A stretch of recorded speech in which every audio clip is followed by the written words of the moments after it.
एक छोटा सा गांव था, नाम था सोनापुर। वहाँ एक गरीब दंपति किशन और मीरा अपनी रोजी रोटी के लिए आलू पूरी का ठेला चलाते थे। उनकी पूरी का स्वाद लाजवाब था। मसालेदार आलू की सब्जी, ऊपर से हरी मिर्च और धनिया की खुशबू, और फूली फूली गरम पूरी। लेकिन पता नहीं क्यों अब उनके ठेले पर कोई आता ही नहीं था। उसी गांव में मोहन नाम का एक आदमी भी आलू पूरी बेचता था। उसके ठेले पर रोज इतनी भीड़ रहती कि जगह भी नहीं मिलती थी। एक दिन दो ग्राहक वहीं बात कर रहे थे।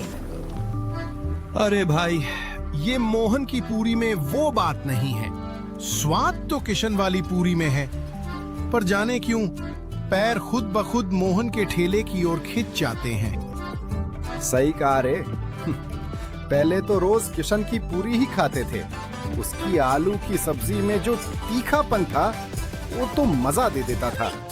हाँ, अब तो बस ही नहीं करता उसके ठेले पर जाने का। उधर किशन अपने ठेले के पास अकेला खड़ा चुपचाप सब सुन रहा था। वो मन ही मन बोला, पहले तो मेरे ठेले पर भी भीड़ लगती थी, अब सब मोहन के पास क्यों जा रहे हैं? क्या उसने कोई जादू कर दिया है क्या? उस रात मोहन ने अपना ठेला जल्दी समेटा। सारे आलू पूरी बेच चुका था। घर पहुंचते ही उसकी पत्नी सजन बोली, जी, आज तो अमावस्या की रात है, याद है ना? हाँ याद है। तुमने तैयारी कर ली? जी, पूरे 13 किलो चिकन पका लिया है। पर बताओ ना, हर बार 13 किलो ही क्यों?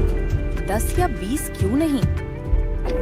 अरे भगवान, मैंने उसे 13 तारीख को ही नींद से जगाया था। अब उसे हर अमावस्या को 13 किलो चिकन चाहिए।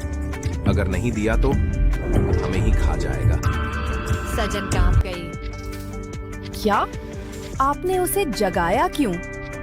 मोहन धीरे से बोला, पगली, उसी की वजह से तो हमारी पूरी बिकती है, वरना हम भी किशन की तरह बैठे रहते। उसके कारण ही हमारे अच्छे दिन आए हैं, उसका शुक्र मानो। दोनों कुछ देर खामोश रहे। बाहर हवा में अजीब सी सिहरन थी। फिर मोहन बोला, चलो अब सो जाओ, मैं जाकर उसको चिकन खिलाकर आता हूँ। आखिर वो कौन है जो हर अमावस्या को 13 किलो चिकन मांगता है? अगली सुबह सूरज की किरणें गांव की पगडंडियों पर फैल चुकी थी। मोहन अपने ठेले को चमका रहा था। तेल गर्म हो चुका था और पूरी तलने की खुशबू पूरे चौराहे में फैल रही थी। उसके चेहरे पर वही आत्मविश्वास था, आज फिर भीड़ लगेगी। उधर किशन अपने ठेले पर उदास बैठा था। बर्तन सजे थे, आलू की सब्जी तैयार थी, पर ग्राहक कोई नहीं। वह मन में बोला, कभी मेरे ठेले पर भी भीड़ रहती थी। अब तो जैसे गांव वालों को मेरा चेहरा भी नहीं दिखता। तभी गांव में शहर से आए एक दंपति दाखिल हुए, राकेश और नेहा। उन्होंने एक गांव वाले को रोका। भाई साहब, हम नए आए हैं इस गांव में, नाश्ता करना है, बताइए कहाँ मिलेगा अच्छा? सबसे बढ़िया नाश्ता तो मोहन के ठेले पर मिलता है, यहीं पास में है। दोनों ने शुक्रिया कहा और चल पड़े। जब वे मोहन के ठेले के पास पहुंचे तो वहां भारी भीड़ लगी थी। अरे जी, यहाँ तो बहुत भीड़ है, कितना इंतजार करें। सही कहा, चलो कहीं और देखते हैं। तभी नेहा की नजर पास में पड़े एक सुनसान ठेले पर पड़ी। देखो उधर, वो ठेला कितना साफ है और खुशबू भी कितनी अच्छी आ रही है। हाँ चलो वहीं चलते हैं। वो दोनों किशन के ठेले पर पहुंचे। किशन ने उन्हें देखकर मुस्कुराते हुए कहा, आइए सर, मैडम गरम गरम आलू पूरी दूं? हाँ भाई, 2 प्लेट देना। पूरी एकदम फूली हुई होनी चाहिए। किशन ने स्नेह से 2 प्लेट परोसी। दोनों ने पूरी चखी। वाह, ये तो वाकई लाजवाब है। सच में भाई, तुम्हारी पूरी का तो कोई जवाब नहीं। पर एक बात बताओ, इतने बढ़िया स्वाद के बाद भी यहाँ कोई ग्राहक क्यों नहीं? क्या बताऊं साहब, उस मोहन ने कुछ जादू कर रखा है। गांव वाले अब मेरे ठेले की तरफ देखते भी नहीं। आप शहर से हैं इसलिए बच गए, नहीं तो आपके पैर भी उसी के ठेले की ओर खिंच जाते। अरे भैया, ऐसा कुछ नहीं होता। अपने कर्म देखिए, जादू टोने पर क्यों दोष डालते हैं। इतना कहकर दोनों चले गए, पर उधर मोहन यह सब दूर से देख रहा था। वह तुरंत अपना ठेला समेटकर जंगल की ओर निकल गया। अंधेरा घिरने लगा था। जंगल के भीतर वह एक पुरानी गुफा में दाखिल हुआ। भीतर से कुछ मंत्रों की आवाज आई। हवा भारी हो गई और ठीक 10 मिनट बाद वह पसीने से तर हाँफता हुआ बाहर निकला। फिर नाश्ते के लिए निकले। सुनो जी, पता नहीं क्यों मेरा मन उस मोहन के ठेले पर जाने का कर रहा है। अरे मेरा भी।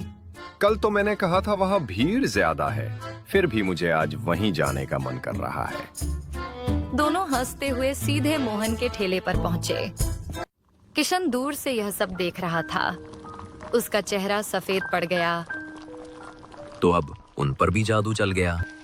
जब राकेश और नेहा नाश्ता करके लौट रहे थे तो रास्ते में गांव के मुखिया मिल गए। कैसे हैं शहर वाले बाबू? कैसा लगा हमारा गांव? बहुत प्यारा गांव है मुखिया जी। बस एक अजीब बात है, कल हम किशन के ठेले पर गए थे, आज जाने क्यों हमारे पैर खुद ब खुद मोहन के ठेले की ओर खिंच गए। कुछ तो अजीब है उस ठेले में। अरे नहीं बाबूजी, कुछ अजीब नहीं। मोहन के आलू पूरी का स्वाद ही ऐसा है कि लोग खुद खिंच जाते हैं। पर राकेश और नेहा जब आगे बढ़े तो दोनों के मन में एक ही सवाल गूंज रहा था, क्या सचमुच स्वाद खींचता है या फिर मोहन का कोई रहस्यमयी राज? शाम का समय था। किशन अपने घर में चूल्हे के पास बैठा था कि तभी दरवाजे पर दस्तक हुई। दरवाजा खोला तो सामने राकेश और नेहा खड़े थे। अरे सर, मैडम, आप यहाँ मेरे घर पर?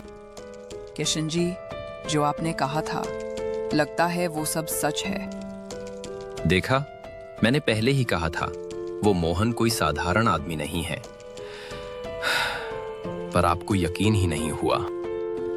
अब यकीन हो गया है किशन। जो आज हमने देखा उसके बाद शक की गुंजाइश नहीं बची।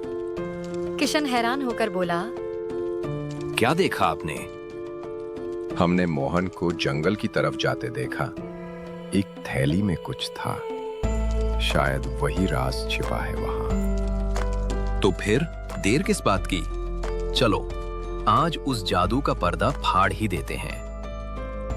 तीनों जंगल की ओर निकल पड़े। हवा ठंडी थी, पेड़ झूम रहे थे और चारों तरफ एक रहस्यमय सन्नाटा था। सुनिए, ये कैसी गंध है? चिकन की खुशबू जैसी। लगता है मोहन ने ही चिकन लाया होगा। दूसरा कौन जंगल में चिकन लाएगा? कुछ दूर जाने पर उन्हें एक पुरानी गुफा दिखाई दी। गुफा के भीतर से किसी के बड़बड़ाने की आवाज आ रही थी, जैसे कोई मंत्र पढ़ रहा हो। किशन सुनो, ये आवाज मोहन की लग रही है। मुझे डर लग रहा है, वापस चलें? नहीं नेहा जी, अब पीछे नहीं हटेंगे, चलिए। तीनों धीरे धीरे गुफा के अंदर गए। उस रात के बाद किशन, राकेश और नेहा को किसी ने फिर कभी नहीं देखा। कहते हैं तीनों उसी गुफा में कैद हो गए और मोहन का राज राज ही रह गया।